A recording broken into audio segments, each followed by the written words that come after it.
Amen. Amen.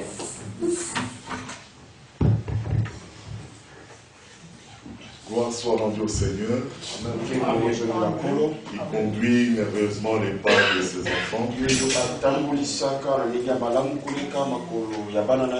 et qui prévoit toutes les bonnes choses sur notre chemin. Et quand nous disons bonnes choses, c'est par rapport au vrai désir des vrais croyants.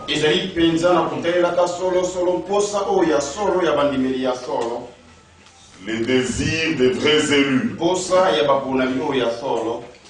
Parce que ce qui fait le bonheur des élus ne fait pas forcément le bonheur des autres. Amen. Amen. Je suis particulièrement dans la joie d'être parmi vous encore ce soir. Et nous pouvons, moi je considère, et vous aussi vous considérez que c'est une faveur que Dieu nous accorde.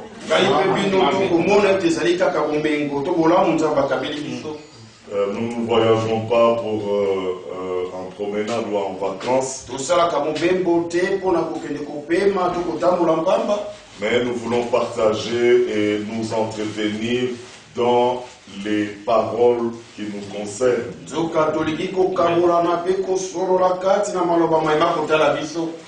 Ainsi, je vous transmets les salutations de vos bien-aimés frères et sœurs.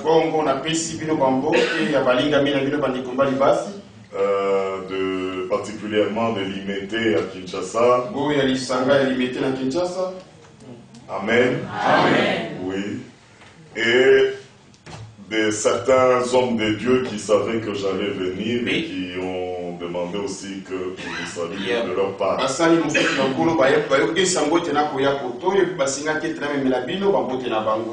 Vous connaissez le frère Moïse? Oui, Moïse. Oui, je aussi à saluer. Et d'autres frères que vous ne connaissez pas. Je cite quand même leur nom. Frère Gabi. Frère Gabi de Selembao. Frère Nono de Yingiri. Voilà, nous étions tous ensemble. Et ceux qui travaillent avec moi, frère Oudiadia, frère David Kuntwala, frère Jacques, et j'ai laissé le frère Jean-Claude Mpongou de Durban qui est arrivé aussi à Kinshasa. Lui aussi vous a salué. Amen. Bon, nous venons de chanter un cantique.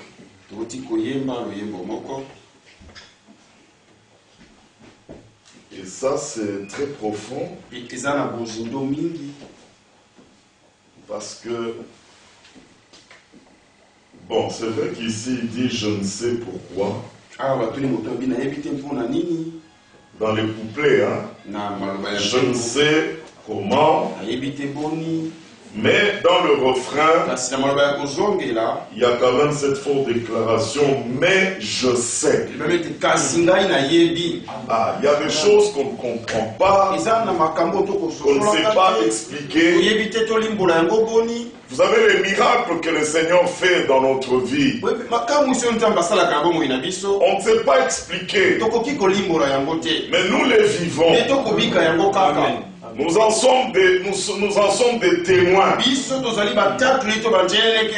Alors même si je ne sais pas expliquer, mais ayant expérimenté, il y a des choses que je sais que c'est comme ça. Je ne le dis pas pour expliquer ce qui est arrivé à un autre. Mais je dis et je rends témoignage de ce qui m'est arrivé à moi. Je sais qu'en lui j'ai la vie. Celui qui parle comme ça, il peut réellement dire que Avant qu'il me donne la vie, mais j'étais mort.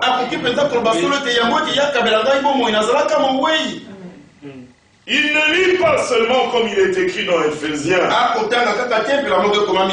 Nous étions morts par nos offenses. Nous étions morts par nos péchés.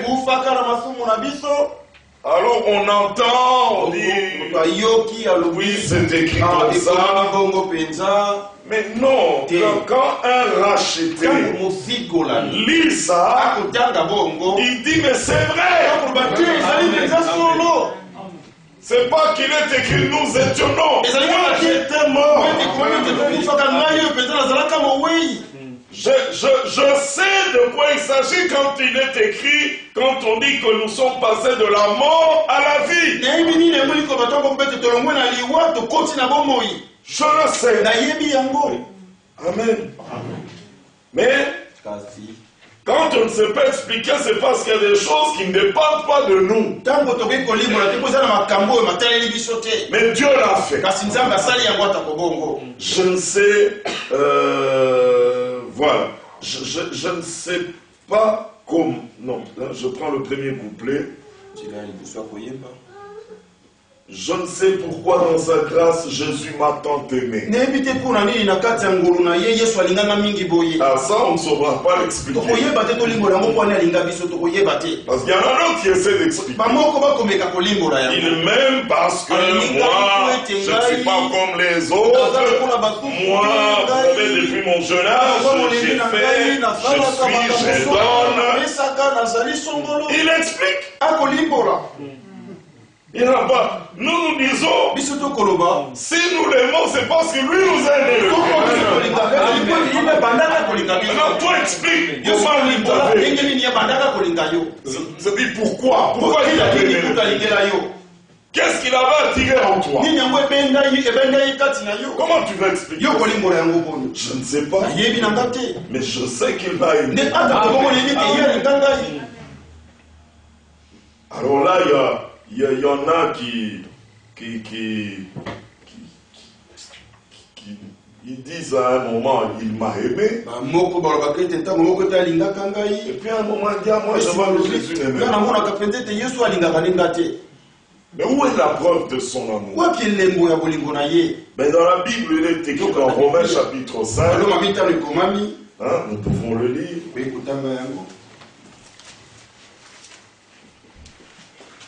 Romains chapitre 5.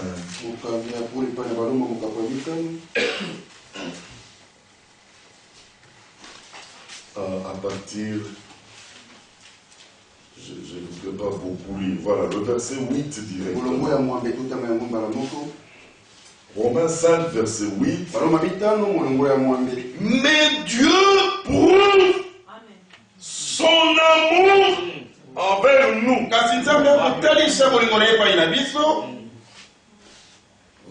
Vous voyez?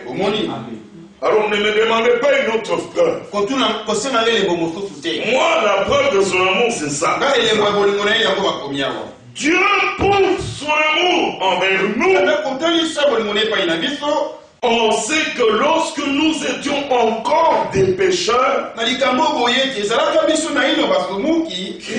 est mort pour nous. C'est tout, ça s'arrête là. Amen. Je n'ai pas besoin d'une autre preuve. Ah mais s'il t'aime, qu'il te donne des richesses, qu'il te donne, comment t'as-t-il abandonné dans la misère? Vous parlez de quelle misère?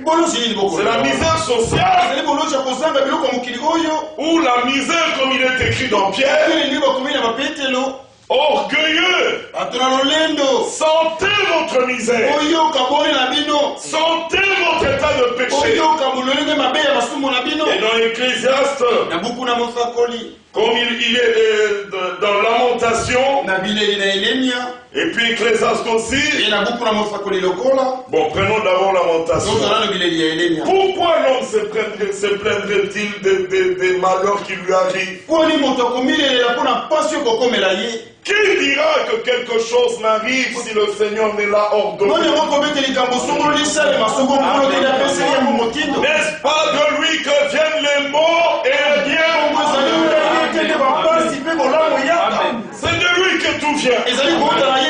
rien ne peut arriver si lui ne l'a permis. Est-ce que vous croyez cela? Amen. Amen. Alors pourquoi l'homme vivant se plaindrait-il des malheurs qu'il a? Alors là, il est écrit que l'homme se plaint d'abord de ses propres péchés. Amen. Qu'il se plaint d'abord de ses propres péchés. Alors les malheurs peuvent arriver. Ce n'est pas par ces moyens des malheurs ou des malheurs qui n'arriveraient pas que l'amour de Dieu peut nous être prouvé. Mais sentez votre misère pour comprendre que le salut, le repos, le refuge, la paix ne vient que de lui.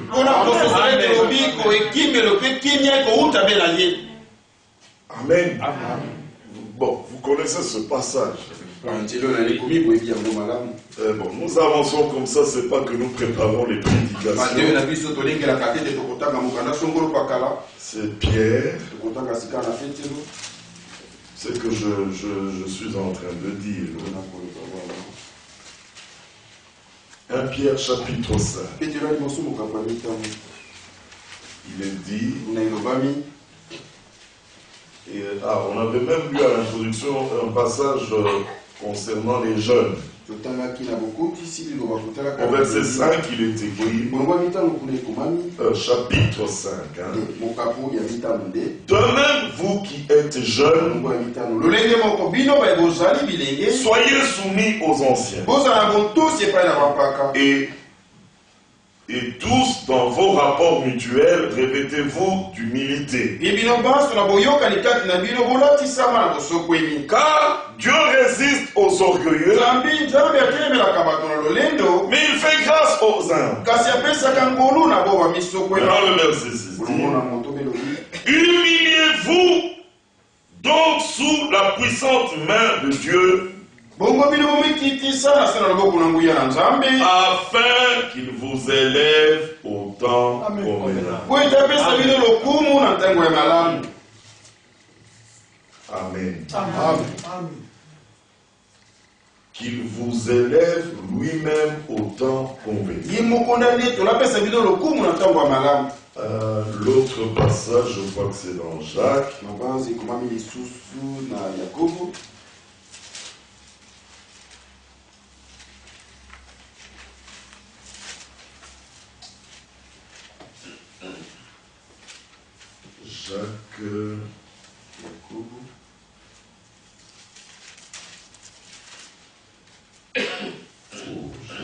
C'est là où il dit sentez votre misère. C'est Jacques ou Pierre? De 1 Pierre 5. Oui, Jacques chapitre. Voilà, merci mes frères et sœurs. Voilà, Jacques chapitre 4. Il est dit au verset 9, sentez votre misère, soyez dans le deuil et dans les larmes, que votre rire s'échange en deuil. Bon, ça veut dire qu'ici, on s'adresse à l'homme qui n'a pas encore compris son état de perdition. Il est orgueilleux, il pense qu'il a tout, il n'a pas besoin de Dieu. Mais qu'il sente sa misère, que son rire s'échange en deuil et sa joie en tristesse.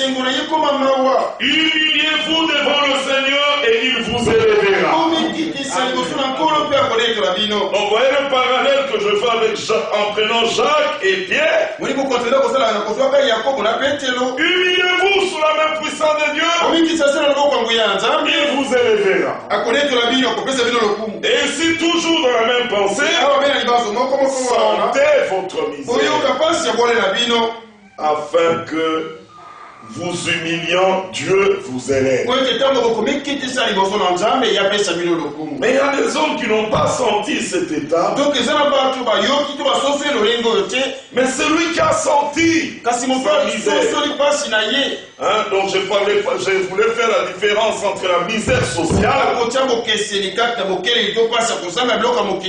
et la misère spirituelle que l'homme ressent, réalise son état de perdition. Il réalise qu'il est perdu. Il réalise qu'il n'a pas d'avenir. À quoi sert-il à un homme de gagner tout le monde entier s'il doit perdre son âme?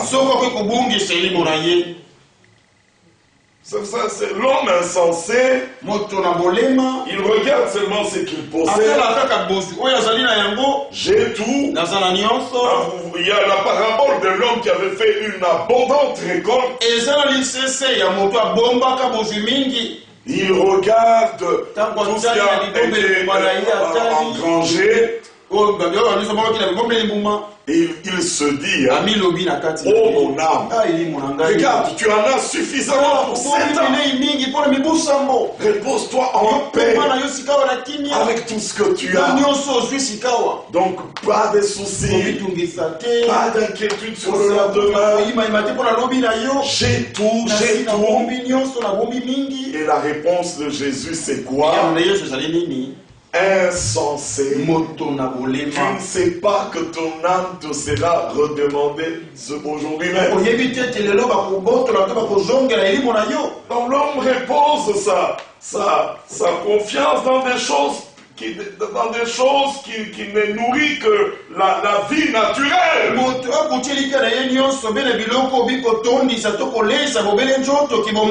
Mais à nous le Seigneur fait grâce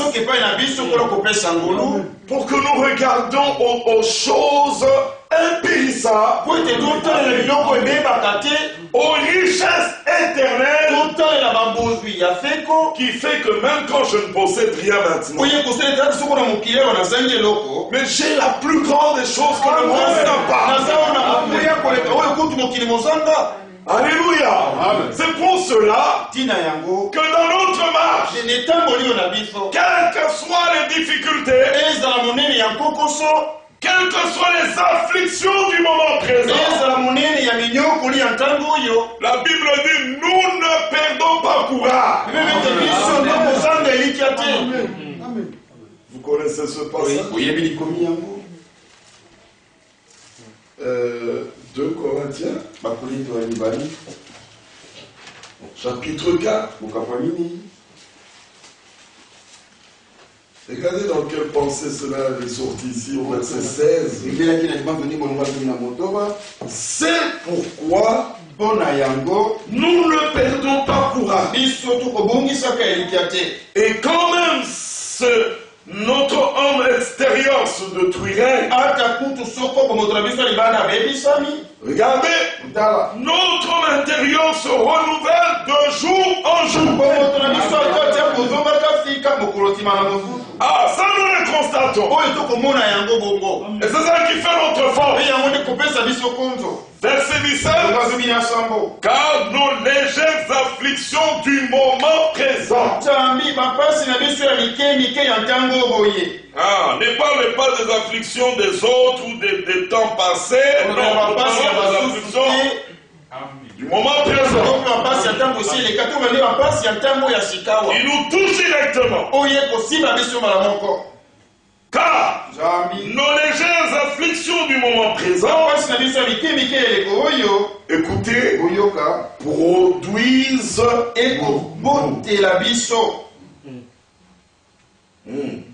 produisent quelque chose. Produisent quoi?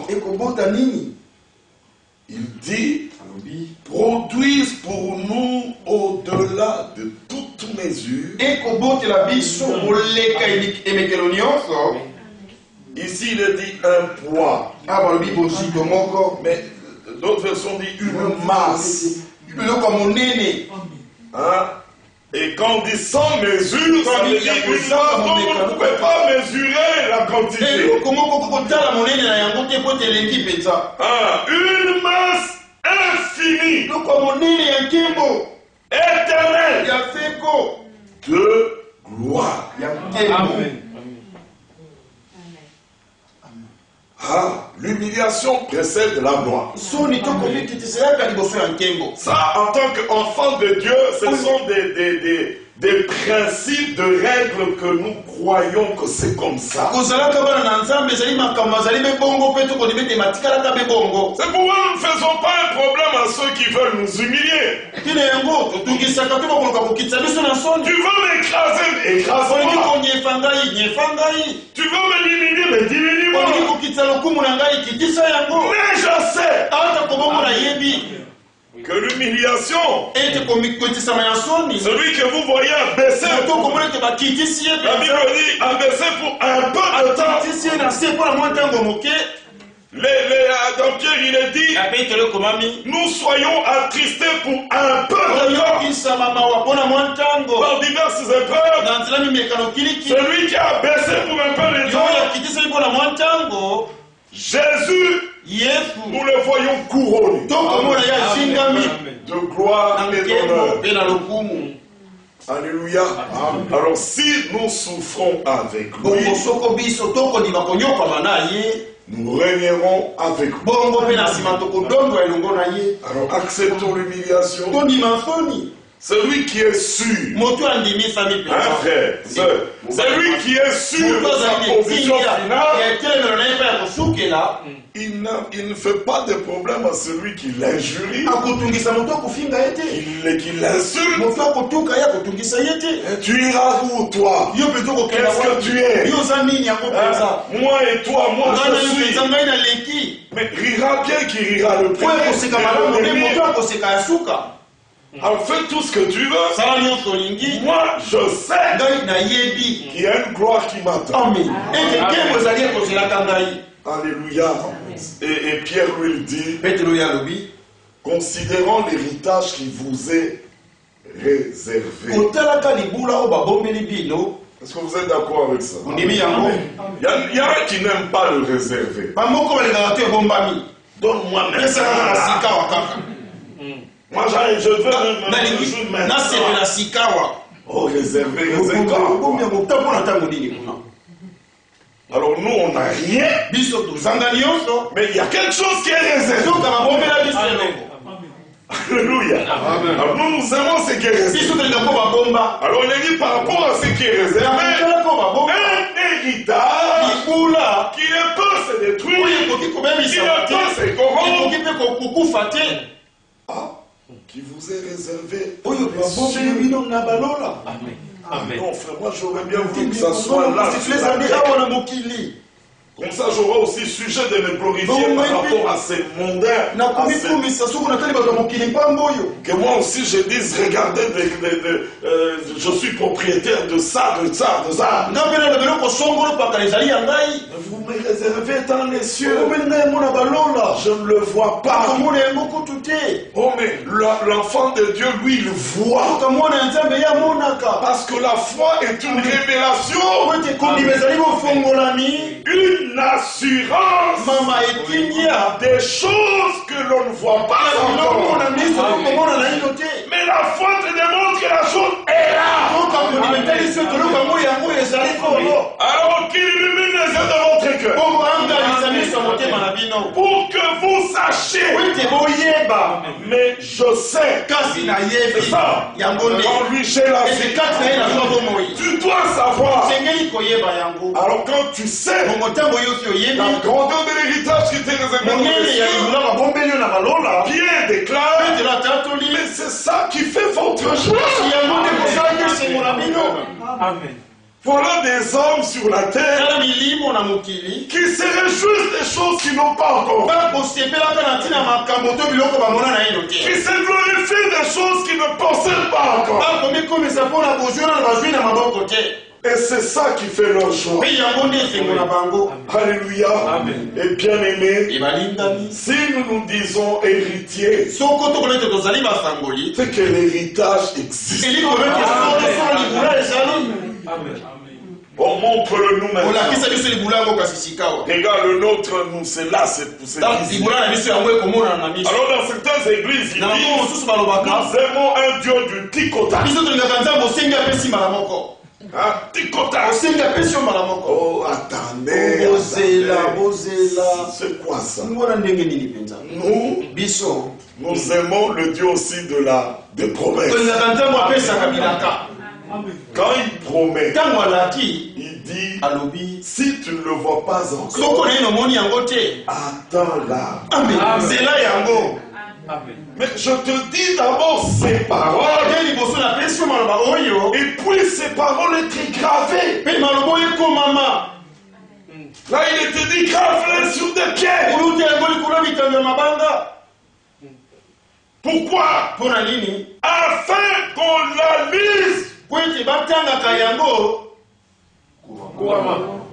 Amen. Je n'ai pas encore vu, mais je continue à lire. Parce que c'est une parole dont le temps d'accomplissement est fixé. Amen. Mais fixé par qui? Pas par un pasteur, pas par un prophète. L'homme est pressé. Mais la Bible dit 1000 ans. Quand vous avez parlé de non, mais c'est trop long. Mais Dieu dit, mais 1000 ans, c'est à mes yeux. Et vous savez, quand Pierre en parle, c'était par rapport à quoi? C'est parce qu'il apparaît des hommes qui se manquent. Il apparaîtra des manqueurs qui viendront avec leur raillerie, marchant selon leur propre convoi. Et quand on dit manqueur, ça ne veut pas dire des hommes qui rient. Non, il dénigre la parole de Dieu. Il dénigre la promesse qui a telle valeur pour nous. Il dit, oh, mais depuis le temps de nos pères, rien n'a changé. Mais où est donc l'accomplissement de sa promesse? Jusque maintenant, on voit aucun changement. Et il se moque. Parole de Dieu. Promesse. Mais quand Pierre parle, regardez. Bon, vous voyez comment on avance. Il dit dans 2 Pierre chapitre 3. Et notre attention est attirée sur ce point ici.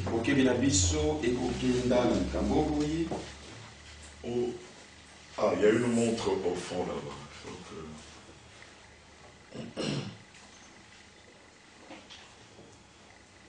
Il dit ceci. 2 Pierre 3.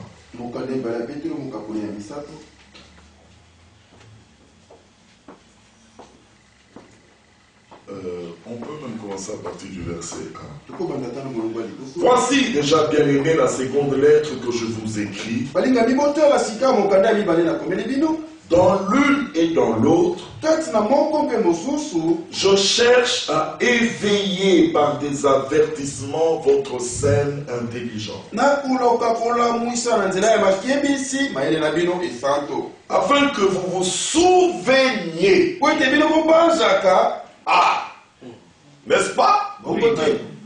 Que vous vous souveniez des choses annoncées d'avance par les saints prophètes. C'est-à-dire ces paroles annoncées vous parlent des réalités qui vont arriver mais que vous ne voyez pas encore. Alors vous souvenez-vous de ces paroles annoncées d'avance par les saints prophètes et du saint commandement du Seigneur et Sauveur enseigné par vos apôtres. Alors en rapport avec cela, c'est-à-dire vous, souvenez-vous. Pourquoi?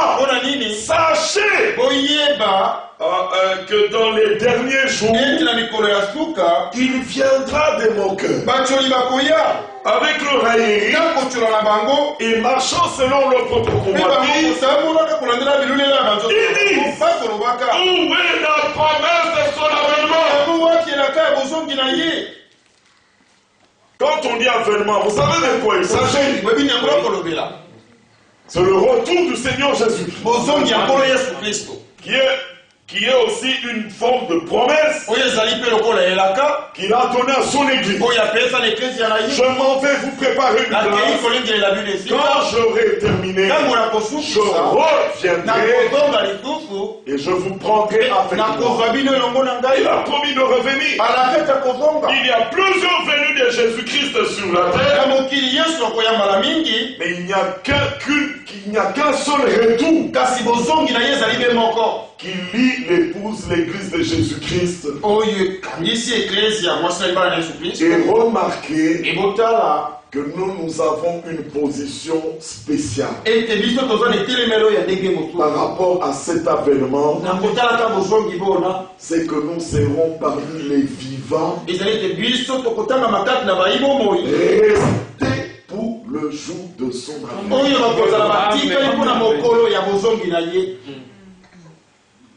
Vous avez déjà lu ça? Oui, bon, je suis obligé de lire. Mais on ne va pas laisser passer comme ça.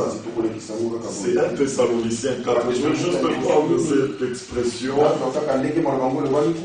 et je vais vous montrer qui nous sommes. Regardez, il dit, verset 15. Voici en effet ce que nous vous déclarons d'après la parole du Seigneur.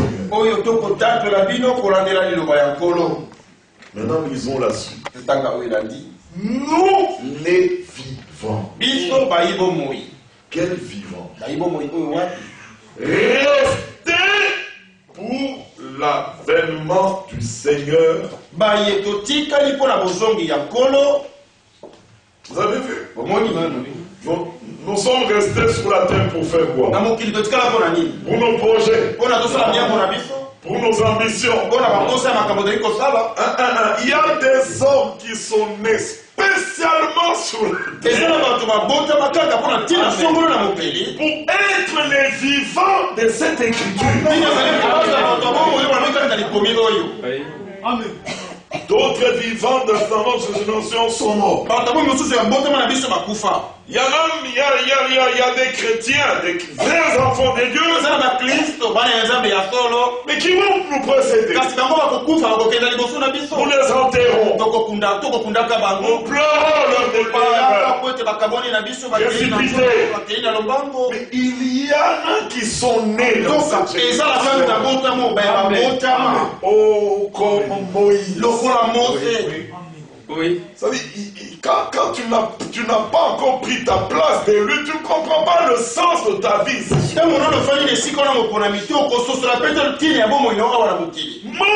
Moïse devait naître pour être le libérateur d'Israël.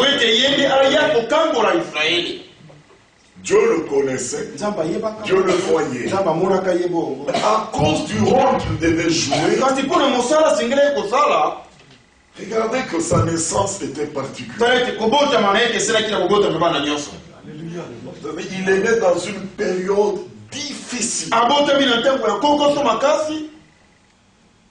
Parce que là, le pharaon disait non, non, non, non. Ces épreuves deviennent trop nombreuses. Là, on va prendre une décision. Il faut éliminer tous les nouveaux-nés. Et l'ordre donné, on doit exécuter. Et c'est dans cette période. Nous les lisons dans Genèse. Mais quand vous allez dans Acte 7, je dois encore. Il y a des petits mots cachés, mais on garde 1 Thessaloniciens 4. Acte chapitre 7. Qui dit ceci.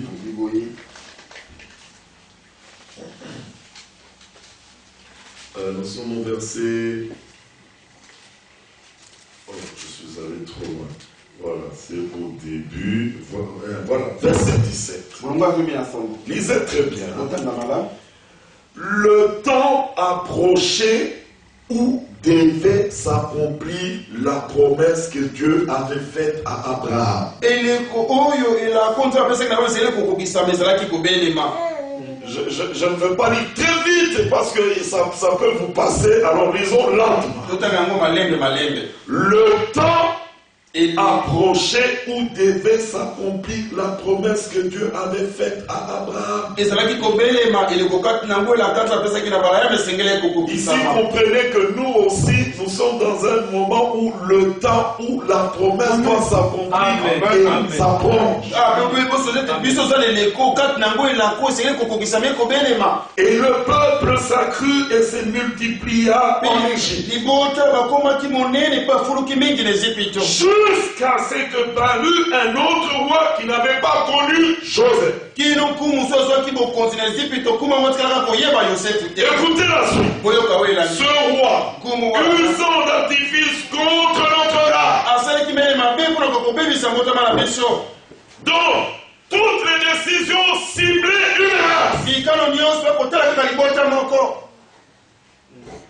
Il maltraita nos pères. Oui. Et nous devons aussi savoir que les souffrances de ce peuple étaient dans le plan de Dieu. Parce que le Seigneur avait déjà dit à Abraham, ils souffriront. Alors quand vous voyez que ces souffrances annoncées d'avance prennent place, d'un côté nous pleurons, mais d'un côté nous réjouissons. La parole de Dieu s'accomplit. Alléluia. Et continuons la lecture. Il maltraita nos pères au point de leur faire exposer leurs enfants pour qu'ils ne vivent pas.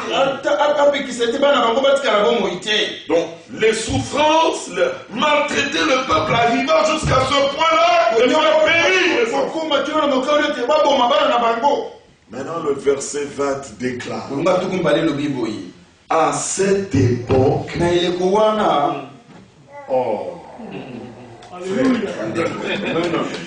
Dieu reste Dieu. Il n'a pas choisi une autre époque. Non, pas pendant que tout est calme, que Moïse naisse, qu'il ait le temps de grandir, qu'il ait le temps. Non. C'est là, à ce moment-là, qu'apparut un autre. Qui n'a pas connu Joseph. Et qui use, la Bible dit, il usa d'artifice. C'est-à-dire quelqu'un qui réfléchit sur le mal. Comment les faire souffrir? Alors vous imaginez des dirigeants politiques qui prennent le pouvoir pour réfléchir comment faire souffrir le mal. Augmentons les taxes, augmentons les ceci. Mais on disait que c'était un gouvernement social. Maintenant, ça devient de l'antisocial. Est-ce qu'il est de la gauche ou de la droite? Ma partie de la droite. Et on comprend plus rien. Et à l'époque, vous connaissez l'histoire du fameux Hitler. Lui, il engage des professeurs, des spécialistes. Je vous paye pour que vous me trouviez les meilleurs moyens d'éliminer cette race. Et chacun amène sa technologie. Avec la technologie, nous allons économiser le carburant. Nous allons détruire le maximum de juifs. Et Dieu du haut des cieux regarde et les laisse faire. Alors on se demanderait, mais est-ce que Dieu est vraiment leur Dieu? Il n'a pas vu qu'Hitler montait. Dieu les a laissés faire. Pourquoi le 5e saut?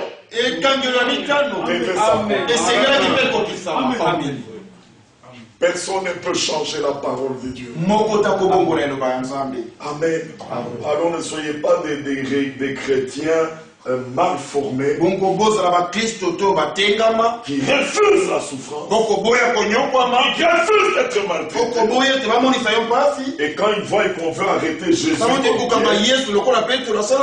il réagit non. Je ne permets pas ça. Mais quelle a été la réponse du Seigneur? Remets ton épée. Parce que celui qui tue par l'épée guérira par l'épée. Veux-tu empêcher que les Écritures s'accomplissent d'après lesquelles il doit en être ainsi? Souffrance, oui.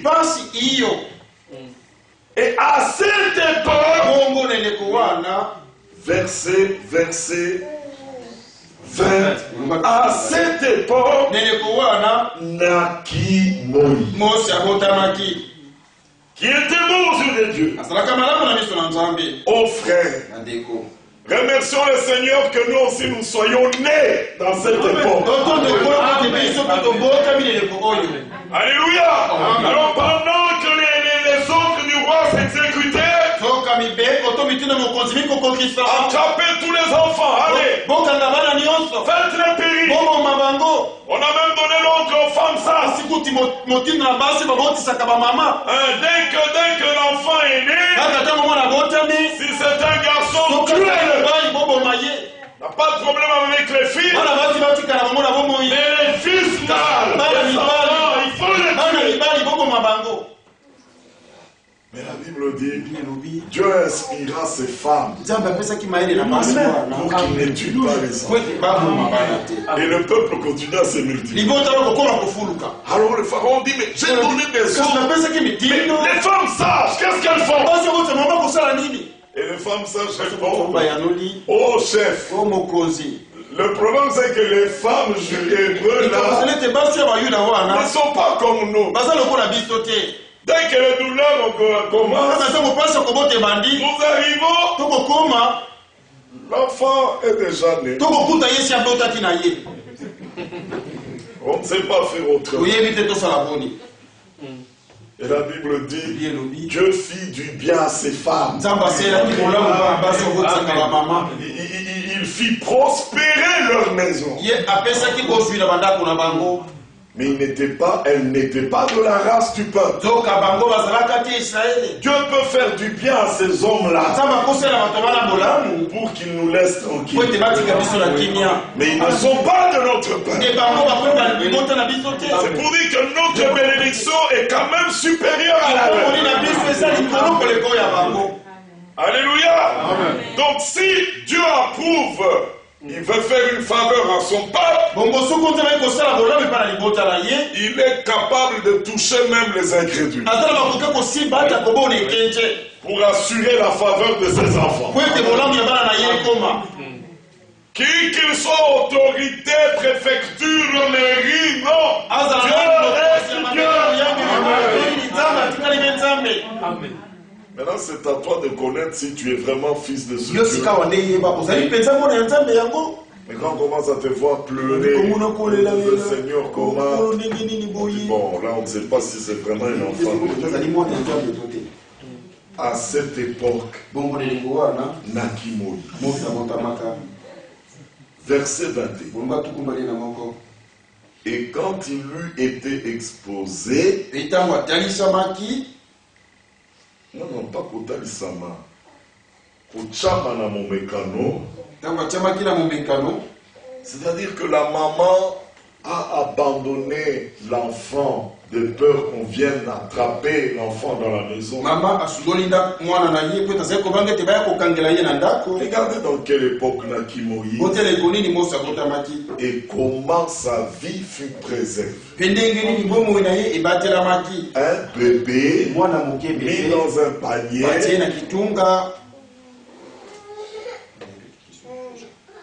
mis dans un panier, et abandonné. Sans protection. Comment je dirais, préparer lui un abri. Il faut des provisions. Qu'est-ce qu'il mangera? De quoi est-ce que tu me dis? Bébé seul dans un panier, abandonné, sans un secours humain. Pourtant, exposé aux menaces des eaux et de tous les êtres et les animaux des eaux. Et la maman, on regarde le courant de l'eau, dit, mais par quel chemin il ira? La maman dit, je ne sais pas. Qu'est-ce qui lui arrivera? Je le laisse. Un enfant abandonné sans les secours humains. Mais le regard de Dieu, Dieu lui-même dirigea ce panier. Et il vit que la fille du Pharaon se lavait de ce côté. Et quel que soit les courants des eaux, là où on disait même que dès qu'il atteint cet endroit-là, il va mourir. Dieu dirigea l'enfant vers la menace. Amen. Et il tourna le cœur de la fille du Pharaon pour le salut de cet enfant. Alléluia. Dieu est-il capable de le faire pour nous aujourd'hui? Mais qu'est-ce que j'ai dit? Il l'a déjà fait. Vous êtes là. Imaginez-vous Moïse. Qu'on lui raconte un peu cette histoire de sa naissance, de comment il était jeté dans l'eau. Mais Moïse, malgré qu'il était à l'école des Égyptiens, il devait comprendre que sa vie avait un sens particulier pour Dieu. Dieu ne l'a pas protégé pour qu'il devienne un grand connaisseur de la science égyptienne. Oui, il est passé à l'école des Égyptiens. Il est passé dans le palais royal. Il avait tous les plaisirs. Tout ce qu'il voulait. Il était là. Mais son but était ailleurs. Il était né pour être un libérateur. Mais voilà par quel chemin il passe. Un jour ou l'autre, la révélation le frappait. Et il comprend quel est le rôle qu'il doit jouer. Et quand l'élu comprend son position, il regarde tous les plaisirs, les richesses de l'Égypte. C'est rien. Il regarde tous les honneurs qu'on lui donne. À côté de l'humiliation imposée au peuple. Lui, vous voyez, ici il est dans les honneurs. Et à la fenêtre, il voit comment on peut souffrir. Lui, il aimait mieux aller souffrir.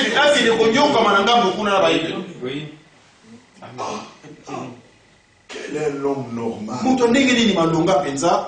Nous on t'envie. Nous voulons devenir. On se bat pour ça. Et toi, tu es là. Tu préfères être maltraité. Oh, mais ça c'est la révélation. Et la Bible dit dans Hébreu, il est mal mieux être maltraité que de jouir pour un temps les plaisirs de Qui peut prendre une telle décision aujourd'hui? Mais la Bible dit, c'est par la foi que Moïse est devenu grand. Il refusa d'être appelé fils de la fille du Pharaon. Les vrais élus, quand ils ont compris le sens de leur fils, des décisions graves. Est-ce qu'il vous est déjà arrivé dans votre vie de prendre une décision grave? De refuser la gloire, de refuser les honneurs, de refuser les avantages, d'accepter de souffrir pour Christ, d'accepter l'humiliation à cause de la parole. Parce que la Bible dit, si vous m'aimez, gardez ma parole, et le monde vous haïra. Le monde aimera ce qui est à lui. Mais nous qui prenons la parole, ne vous attendez pas à ce que le monde vous aime. Le monde vous haïra. Alors tu commences à peser. Qu'est-ce que je fais maintenant? Que je rate tout ça alors que c'est là présent. Et si je refuse, je vais devenir comme qui? Maintenant tu regardes le peuple. Parce que Moïse aussi regardait. Vous voyez comment ils souffraient. On les chicote. Ils sont là en train de transporter des fardeaux. Alors il s'est dit, je vais devenir comme eux. Il dit oui, c'est par la foi. Je prends la décision. Je refuse. Est-ce que toi tu peux faire une telle prise de décision? Pour Jésus, il est même dit, regardez, vous n'avez pas encore souffert jusqu'au sang. Hébreu.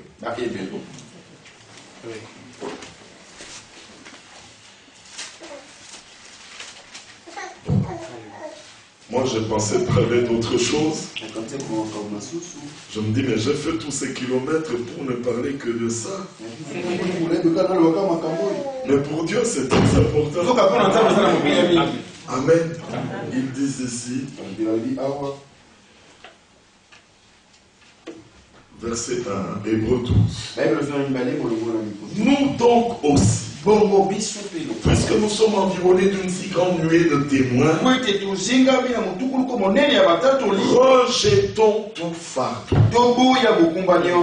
Et, attention, le péché, qui nous enveloppe si facilement. C'est l'incrédulité. On dit nous aimons Dieu, nous voulons le servir, nous aimons sa parole, mais dès que les épreuves et les afflictions arrivent, l'incrédulité nous enveloppe si facilement. Parce qu'on dit, mais quel homme qui peut accepter la souffrance? Quel homme qui peut se réjouir de cette affliction? Le péché qui vous enveloppe si facilement. Et courons avec persévérance. Vous pourrez dire Amen. Amen. Quand on dit persévérer, c'est qu'il y a des obstacles, il y a des choses qui vous découragent. Mais persévérez, courons avec persévérance dans la carrière qui nous est ouverte. C'est nous qui avons besoin de la persévérance. Dans notre chemin, parce qu'il y a beaucoup de choses qui nous tournent pas rond. Les choses ne tournent pas comme sur des roulettes. On se fatigue. La Bible dit ne vous lassez pas. Nous ne sommes pas de ceux qui se retirent. Ah, il y en a qui ont bien commencé. Mais par manque de persévérance, ils se retirent. Pour se perdre. Ne faites pas cela. Parce que Jésus a dit celui qui perdra sa vie à cause de moi, il gagnera beaucoup. Il retrouvera la vie éternelle. Continuons ici. Verset 2. Ayons les regards sur Jésus. Lui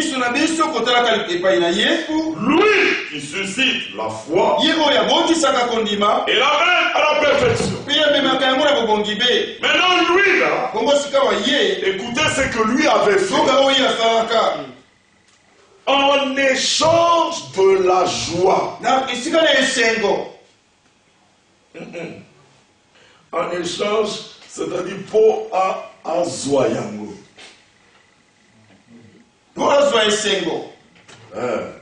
Bon, à peu près ça, c'est-à-dire en échange de la joie qui lui était réservée. Pour un zoyango, il a souffert la croix. Il a méprisé l'ignominie. Et s'est assis à la droite du trône de Dieu. Amen. Amen. Je reprends cela.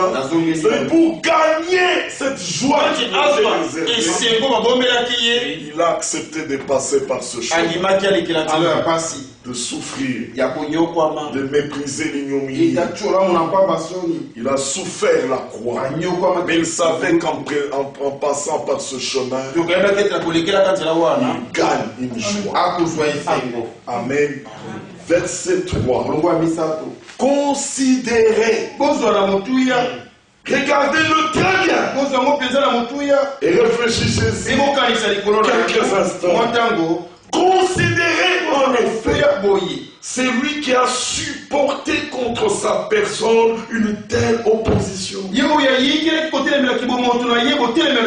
la part des pécheurs, afin que vous ne vous lassiez point, l'âme découragée.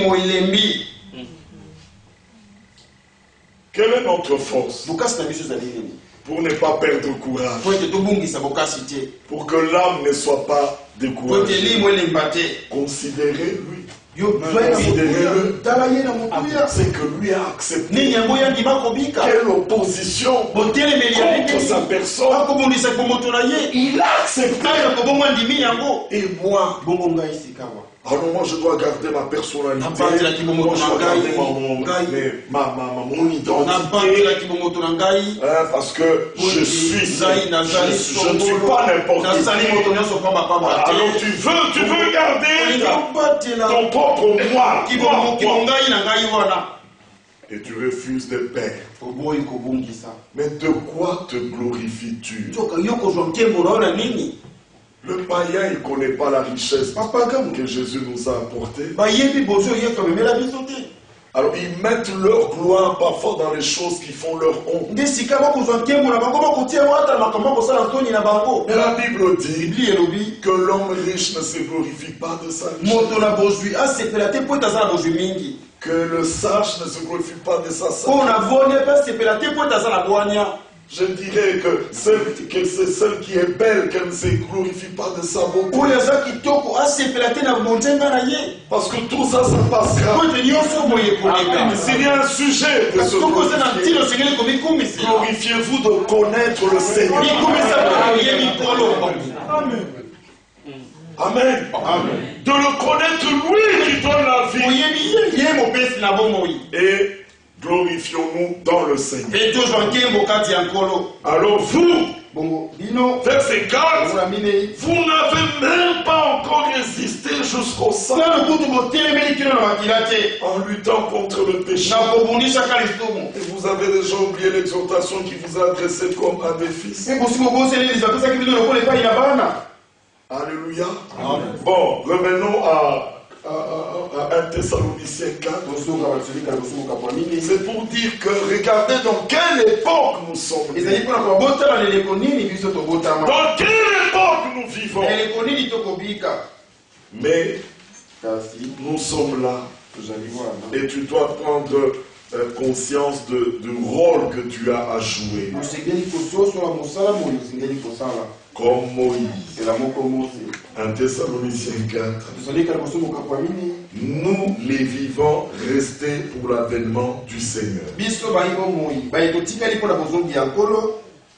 Et quand vous allez au verset 17, la même expression revient. Ensuite, nous, les vivants, qui seront restés. Ah, c'est ça notre position. J'ai des ambitions, j'ai des projets. Travaillons tant que nous pouvons le faire. Bâtissons tant que nous pouvons le faire. Allez au champ. Faites-le tant qu'on peut le faire. Parce que ce grand jour qui arrive fera que les deux femmes qui nous trouvent, donc elles sont en train de travailler. Cette chrétienne-là n'a pas dit non, nous comme nous serons bientôt enlevés, je travaille. Non, les deux femmes, l'une sera prise et l'autre laissée. Les deux personnes qui dormiront sur le lit, l'une sera prise et l'autre laissée. Et regardez que dans ce passage, on parle du jour, celles qui mourront, et la nuit, de deux personnes qui sont dans un lit. Dans ce grand jour, il y en a qui seront dans la nuit, mais tous seront pris. Amen. Alors, quelle différence y a-t-il entre ces deux femmes qui étaient en train de mourir? Parce qu'elles étaient en train de mourir. Mais pourquoi l'une est prise et l'autre? C'est là le secret. Il y a une différence entre nous et les autres, les hommes. Nous sommes régénérés. Nous sommes nés de nouveau de la part de Dieu pour une espérance vivante. Alors nous croyons des choses que les autres ne croient pas. Nous attendons des choses que les autres n'attendent. Ce qui fait notre joie, ce n'est pas ce qui fait leur joie. Ce que nous appelons richesse, eux ne sont pas dans cela. C'est ça. Il y a une différence entre nous. Alors comprenez donc maintenant que nous sommes les vivants restés pour le jour de son avènement. Parce que cette écriture va s'accomplir littéralement. Dernièrement, les morts en Christ ressuscitent. Ensuite, nous les vivants qui seront restés, nous serons tous ensemble enlevés avec eux sur des nuées. Il y a des hommes maintenant dont l'avenir est réglé. Et bientôt, Alors qu'aujourd'hui nous prenons des avions, mais ces jours-là, ces hommes-là seront emportés par des nuées. On nous montre les films de science-fiction. La science a tellement évolué. Regardez de quoi ils sont capables. Des machines, des satellites, des robots qu'on envoie sur Mars. Sans qu'il y ait un humain à l'intérieur. Ils sont capables de le diriger à partir de la terre. Ils sont capables de tout. Rien ne les arrêtera. Alors frère, comprenons que Dieu lui va faire un miracle. On n'aura pas besoin des scientifiques, de la NASA, des comment on les appelle, hein? Ces scientifiques qui font ceux qui font des découvertes. Des chercheurs, voilà. Des chercheurs qui prennent parfois 30 ans pour arriver à des résultats. Et quand on voit la chose, on dit, mais ça, c'est le produit des 30 ans de travail. On dit, les 30 ans de travail de lui. Non, lui, il a pris la relève après. Et lui, il a continué. Et voilà le résultat. Alors tout le monde s'imagine que pour arriver à quelque chose, il faut des années, des usines, et qui parfois, c'est pas un seul chercheur, mais c'est une équipe de 30 chercheurs qui ne dorment pas. Mais pour nous, on n'a pas besoin de chercheurs, on n'a pas besoin d'usines. Tout ce que Dieu fait avec nous, c'est par sa part. Il dit et la chose. Et pour monter dans les nuées, qu'est-ce qu'il aura? Il aura besoin de quoi? La même parole.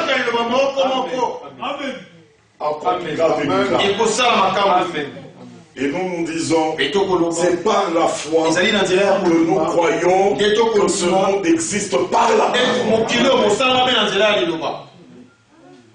Alors croyons aussi que bientôt, à cause de sa parole, nous en irons sur des nuées. Alors frère, si toi tu as des doutes pour toi, c'est ton problème. Mais je t'assure que tu as devant toi un homme qui montrera son c'est moi. Moi Georges. Voilà, que Dieu te bénisse. Il faut que tu le crois comme ça. Nous sommes les vivants restés. Et c'est pas possible que le Seigneur ait prévu que le jour de l'enlèvement, qu'il y ait des vivants qui seront pris sur des nuées. Et ces vivants-là, leur état final est déjà annoncé. Une épouse, une église sans tache. Ni rien ne s'en va. Ces vivants-là, Philippiens déclare, notre citoyenneté n'est pas d'ici-bas. Citoyens du pays, nous avons une patrie, notre patrie a des richesses. Alors vous voyez un Congolais pauvre comme il dit nous sommes riches. Surtout les Kasaï. Il est orgueilleux. Même s'il a un babou. C'est pas l'extérieur ou les habits qui peuvent. Il est orgueilleux. Mais vous regardez comment tu regardes quoi? Ne regarde pas ça. Je suis Congolais. Notre patrie a des richesses. Les autres l'ont pas. Je suis riche. Alors notre citoyenneté n'est pas d'ici. Amen. Mais il est dans les cieux. D'où nous attendons. Amen. Alléluia. D'où nous attendons. Le Seigneur Jésus-Christ qui viendra comme sauveur. C'est toujours le salut. Il nous a déjà sauvés. Il a sauvé l'âme. Il a délivré l'esprit. Nous sommes maintenant enfants de Dieu. Et nous attendons qu'il vienne transformer ce corps. Amen. Alléluia. Il viendra pour transformer ce corps. Ce corps. Est-ce que vous êtes d'accord que c'est un corps de acceptez. Il transforme ce corps d'humiliation pour le rendre semblable à son corps de gloire. Alors nous ne voulons pas rater ça. Nous regardons l'époque où nous sommes. Mais je sais, ce jour-là, frère, mes projets sur la terre terminent. Non, pas terminé, je veux dire, même pas suspendu, c'est-à-dire quelque chose dans lequel vous avancez, puis bon, ça doit s'arrêter là. C'est pas suspendu, parce que suspendu, tu vas reprendre après. Quand on part, c'est fini. Ah, je regrette la maison que je vais laisser. Frère, j'ai beaucoup travaillé pour arriver à ces résultats. Je ne peux pas partir comme ça et laisser le fruit de mon travail. Frère, ces jours-là, tout ça s'arrête. Alors que vos cœurs ne s'attachent pas aux choses terrestres. Bien-aimés frères, plus le temps avance, plus nous sentons le retour du Seigneur s'approcher, le cœur des élus vibre au rythme du départ. On sent que le départ approche. Alléluia. Amen. Alors quand tu sens, on n'aura pas besoin de te bousculer. Pierre dit, je veux éveiller votre esprit.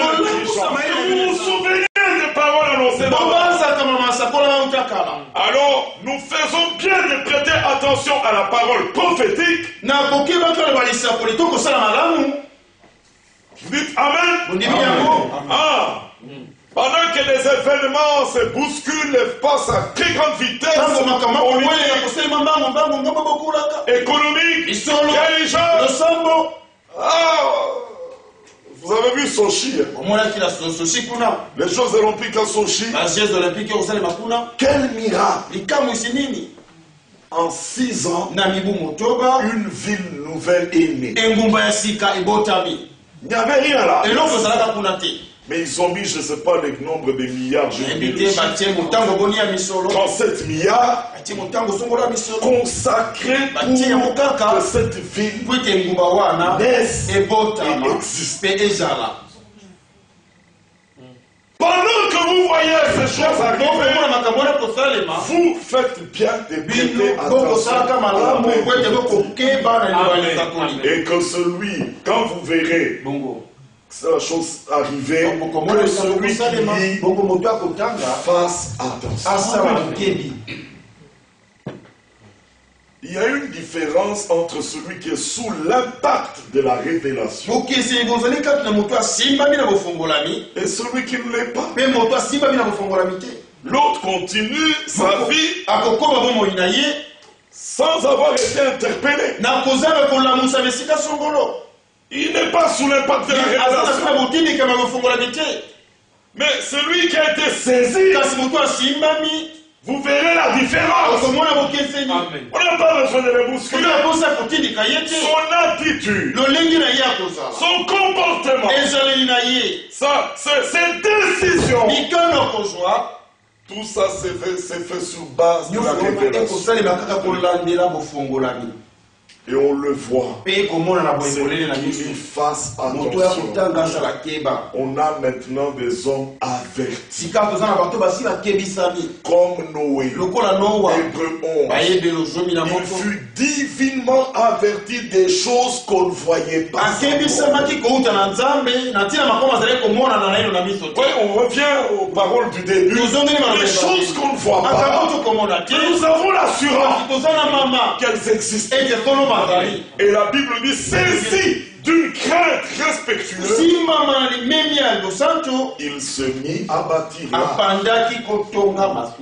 le comportement de Noé était la preuve qu'il croyait et qu'il était divinement averti. Que Dieu nous fasse grâce. Qu'il y ait aussi aujourd'hui des hommes divinement avertis. Amen. Amen. Et qui prendront la décision correcte. Que Dieu vous bénisse en cela. Alléluia. Et continuons pour vite terminer.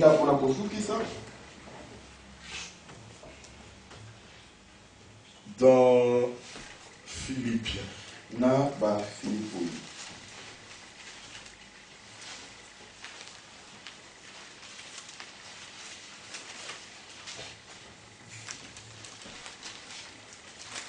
Prenons d'abord Hébreux 11.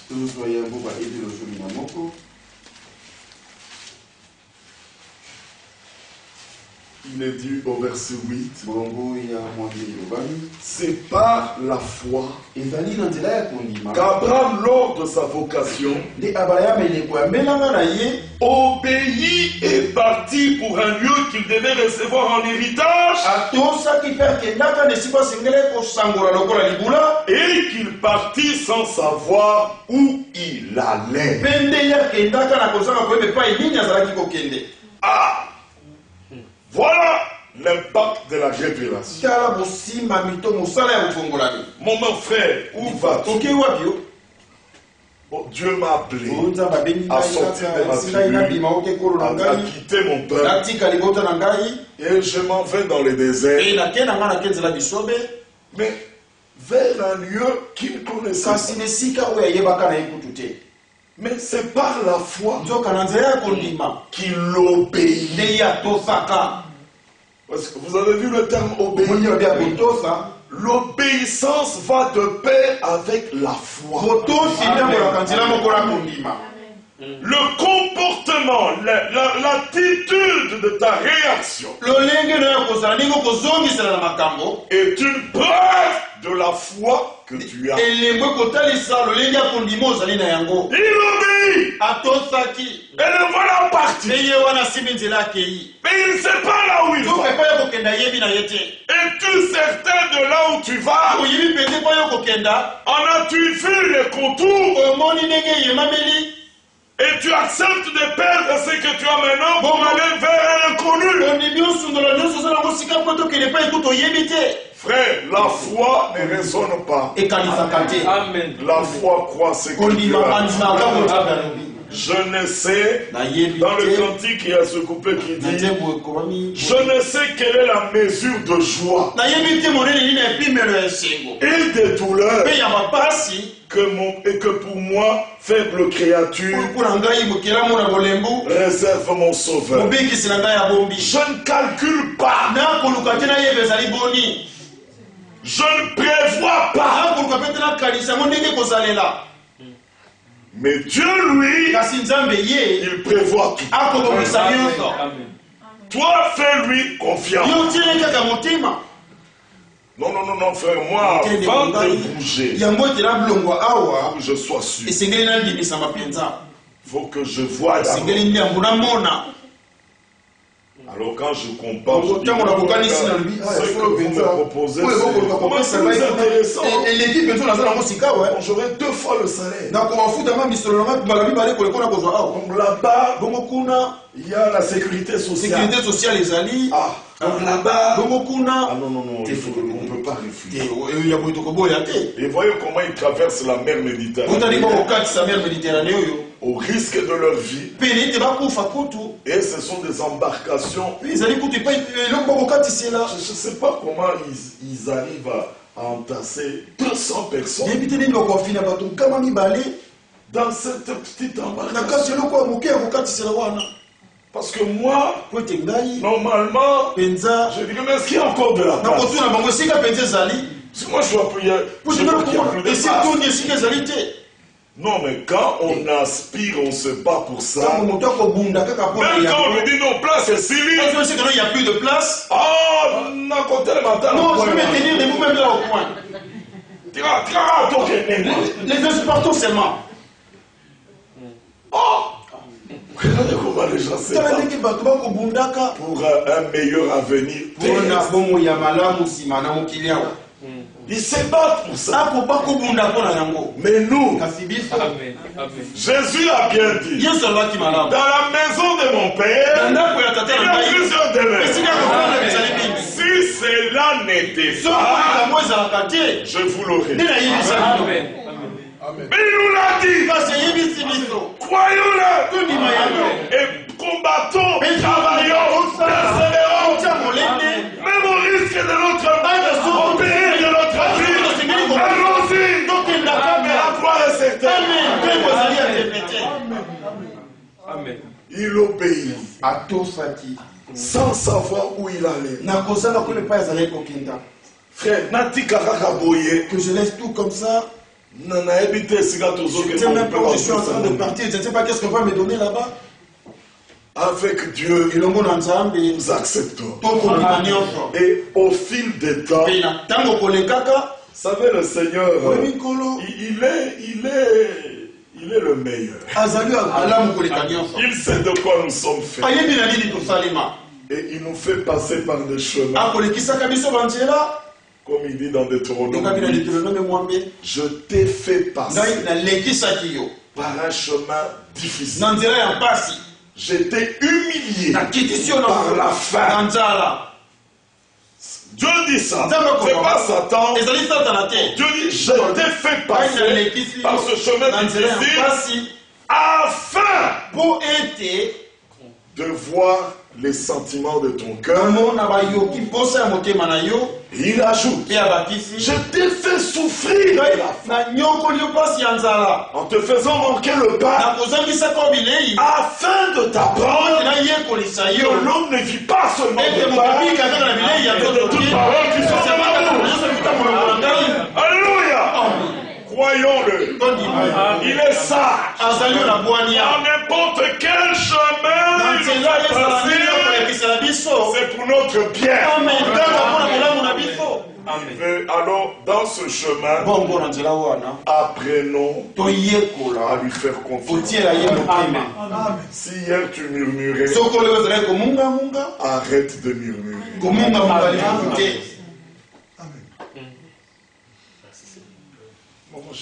Il y a un frère qui était... Vous savez, il y a beaucoup de Congolais qui vont aux États-Unis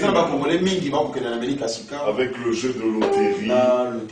Et ils se battent pour ça. Alors, il y en a qui disent, frère, priez pour moi afin que la loterie marche pour moi. Et puis on dit, ouais, ça a marché. Et il envoie une autre, louer le Seigneur parce que ça marche pour moi. Après, frère, priez pour que je trouve l'argent du billet. Il va expliquer aux membres de la famille. On fait des sacrifices. Quand tu arriveras là-bas, il ne faut pas nous oublier. Et le voilà parti. Alors il y en a un qui est mon beau-frère. À peine arrivé. Après 5-6 mois. Maintenant là c'est le frère Oudiadia qui vient des États-Unis qui l'a vu. Il ne passe toute sa vie qu'à se plaindre. Frère, je regrette d'être venu.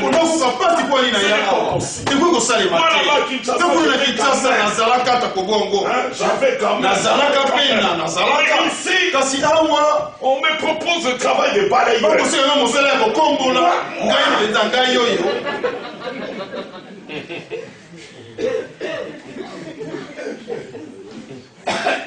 Le frère nous a dit.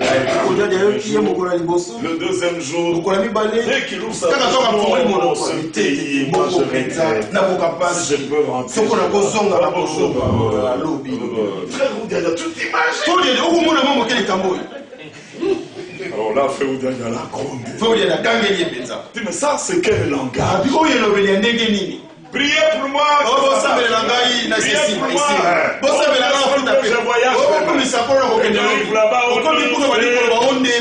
Bon, maintenant tourne-toi. Envoie-nous aussi. Frère, je proteste contre tout ce que Dieu avait fait pour moi. Il avait mal fait. C'est pas normal pour un chrétien. Que Dieu nous aide. Amen. Ne murmurez pas. Amen. Et la Bible dit, verset 9. C'est par la foi qu'il vint s'établir dans la terre promise, comme dans une terre étrangère, habitant sous des tentes. Oh, quel comportement! Tu habites sous des tentes. Ainsi qu'Isaac et Jacob, écoutaient de la même promesse. Pourquoi ce comportement? Verset 10. Car il attendait la cité qui a des solides fondements. Abraham, c'est 2000 ans avant Jésus. Maintenant, nous sommes à 2000 ans après Jésus. Et nous sommes les derniers vivants qui allons entrer dans cette cité sans passer par le cimetière. Mais regardez, nous qui venons 4000 ans après. Abraham, Isaac, Jacob étaient déjà dans cette attente. Il y a 4000 ans. Et toi tu viens aujourd'hui. Mon frère, je crois. Alléluia. Et puis après. Ah, mais Tokyo et les Kikaka. Tokyo dépasse, hein. Ah, frère, quand j'ai visité, c'est formidable. Non, mais les hommes savent construire. Les hommes, il y a des architectes. Oh, non, car il attendait. Il y a des choses. Ton Dieu seul. Il architecte. Il est constructeur. Que ses paroles nous prennent. Effacez-vous les vrais croyants. Christ a payé le prix à Golgotha pour que tu aies un droit d'accès. Parce que le psaume 15, le psaume 24, pose la question, qui montera là? Et on donne les conditions. Et quand nous on regarde les conditions, oh Seigneur, nous ne pourrons pas. Alors Paul dit dans Colossiens, rendez grâce au Père. Rendez grâce au Père qui nous a rendus capables d'avoir une part, à cet héritage-là avec les saints. Et puis, pendant que vous êtes sur la terre, il nous a transportés dans le royaume. Nous sommes déjà transportés. Alléluia. Donc, les habitants de cette ville, ils se connaissent déjà. Ils se connaissent déjà. Et quand nous nous entretenons, le langage, comme c'est dit plus bas, ceux qui parlent ainsi montrent qu'ils attendent. Voilà des hommes aujourd'hui qui marchent, leur langage, leur comportement montrent qu'ils attendent. Alléluia. Amen. Ça c'est toi et moi. Amen. Alors ne faites pas comme du temps de Noé. Les hommes bâtissaient, mariaient leurs enfants, mangeaient, buvaient, et jusqu'au jour où le déluge vint, ils ne se doutaient. Ils ne se doutaient pas que pareille chose. Mais vous êtes avertis. Comportez-vous en conséquence. Amen. Nous savons que ce sont des choses, quand nous nous retrouvons entre nous, ce sont des choses que nous comprenons. Ça ne sert à rien d'aller te glorifier chez des païens. Vous croyez quoi? Non, c'est la Jérusalem. Non, c'est ceci. Ils ne comprennent rien. Et ne prenez pas les perles des enfants pour les donner à des pourceaux. Vous savez comment les pourceaux vont réagir? Toi, tu vois dans des perles, c'est précieux. Et pendant ce temps, les pourceaux se demandent, mais qu'est-ce qu'ils regardent là avec moi? Et tu leur donnes. Vous savez, quand ils voient que quelque chose est tombé, ils courent vite pour manger. Et quand ils arrivent, en reniflant un peu, toi tu dis c'est du diamant. C'est quoi ça? C'est quoi ça? Alors il voit tout le sacrifice qu'il a consenti pour venir croyant qu'il a et puis il trouve que c'est pas ça. Oh, Jésus dit, il se retournera contre vous pour vous déchirer. Gardons les perles pour nous-mêmes. Amen. Amen. Ne forcez pas les gens du dehors à venir vous réjouir. Non, non. Ça ne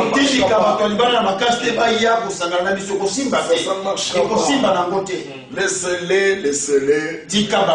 Où nous avançons. Qu'ils croient ou qu'ils ne croient pas. Nous partons. Alléluia. Et la Bible dit, verset 16, non, verset 14. Ceux qui parlent ainsi montrent qu'ils cherchent une patrie. S'ils avaient en vue celle où ils étaient sortis, ils auraient eu le temps d'y retourner.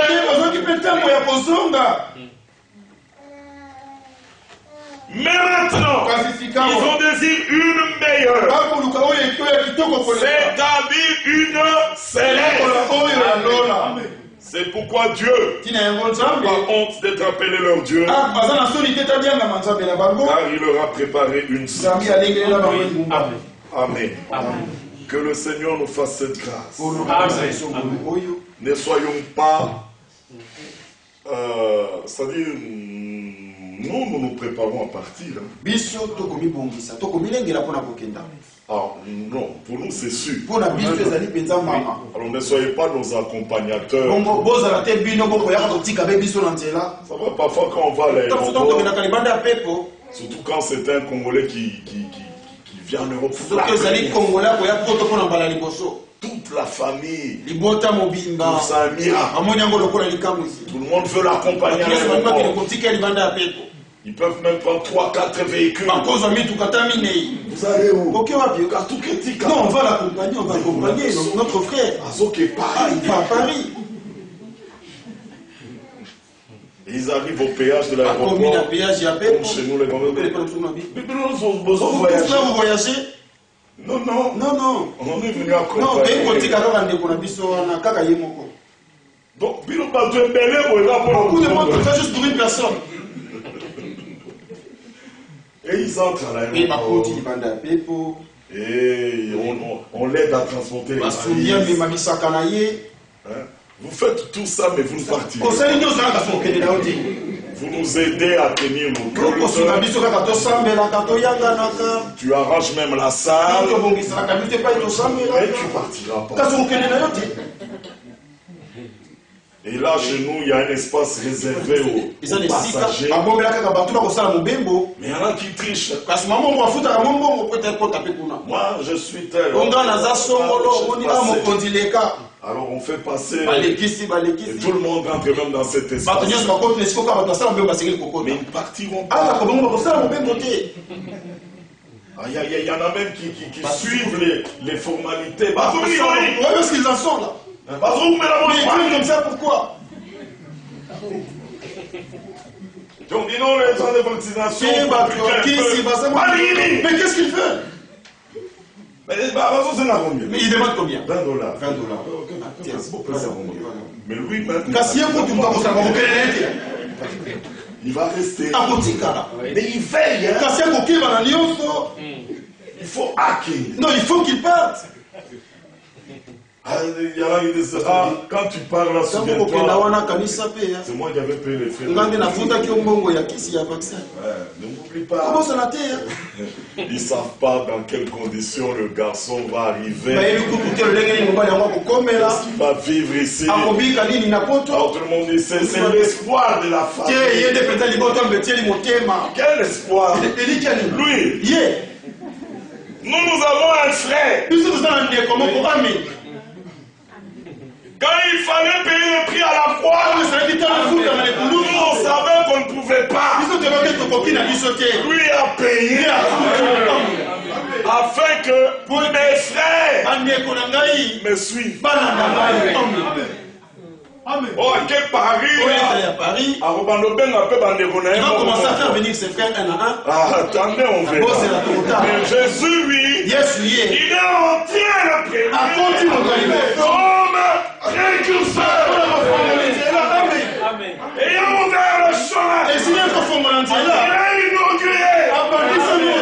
Et ils disent, à former l'histoire de l'apôtre. Il nous a ouvert la route vers l'Europe. Mais Jésus nous a ouvert le chemin. Nous le suivons. Alléluia. Alors le premier, afin que mes frères me suivent. Alors là nous sommes certains. Comme lui est arrivé.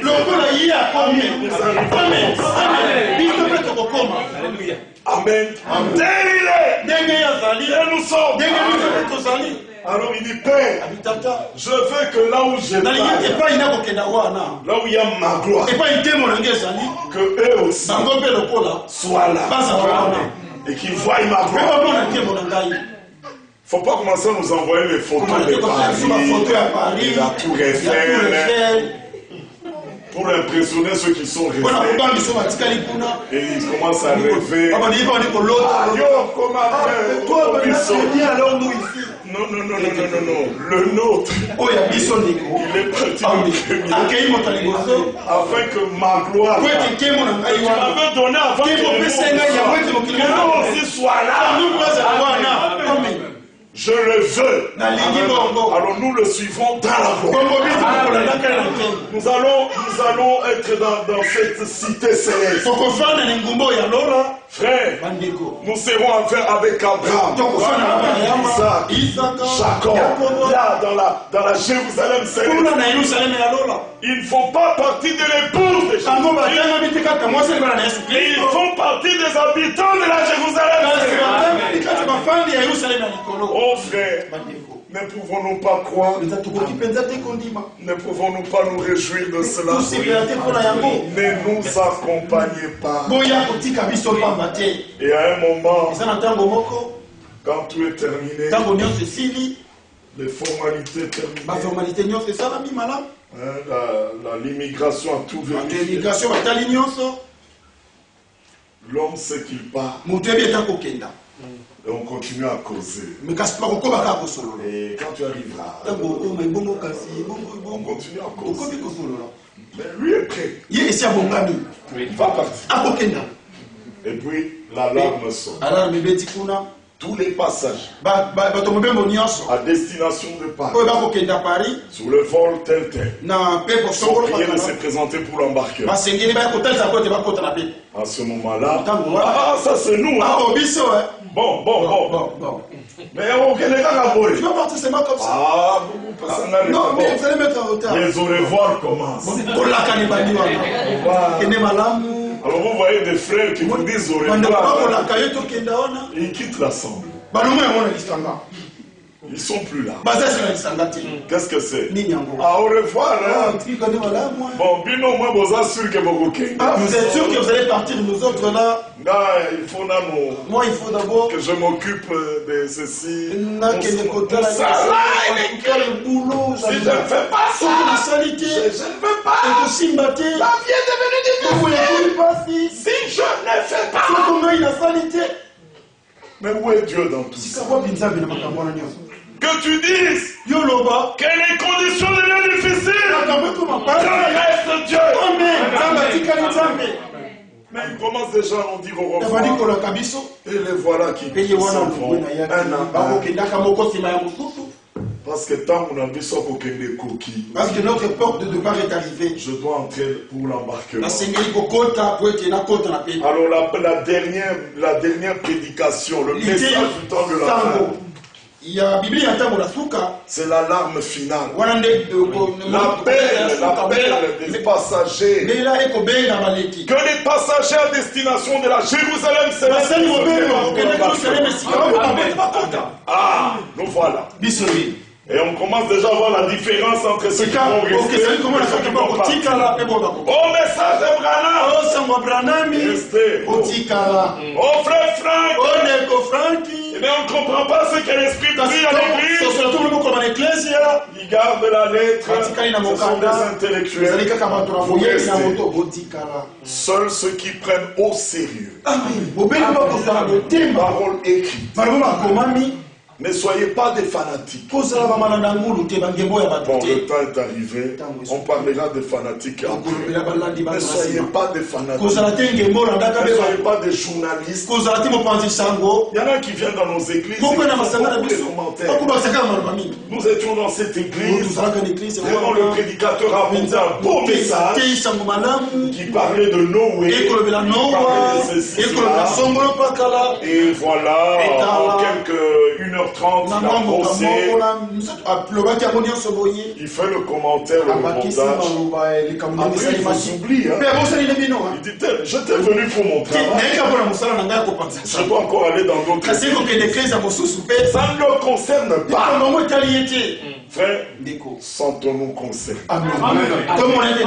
Et prenons la chose pour nous. Que le Seigneur vous bénisse. Nous allons nous lever. Amen. Dieu veut nous apprendre l'obéissance. Dieu veut nous apprendre à nous consacrer à lui. Dieu veut le faire avec toi et moi. Ne pense pas à un autre.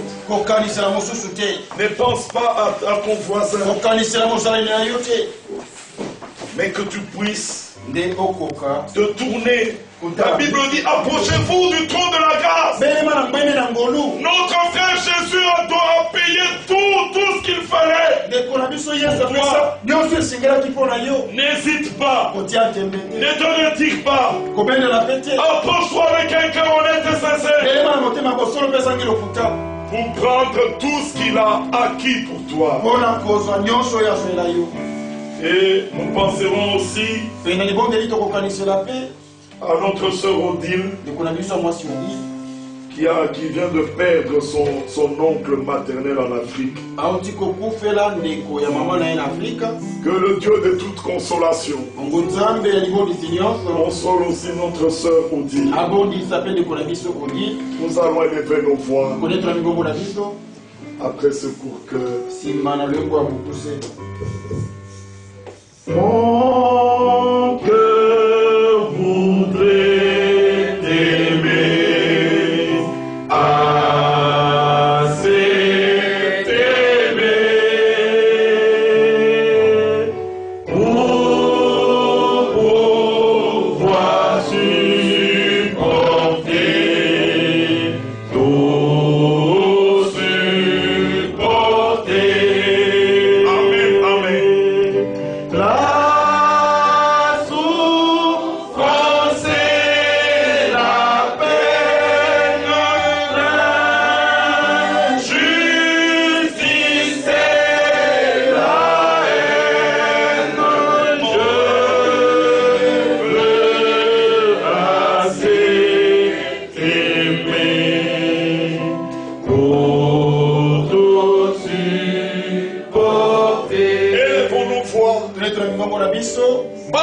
as l'assurance de toute femme.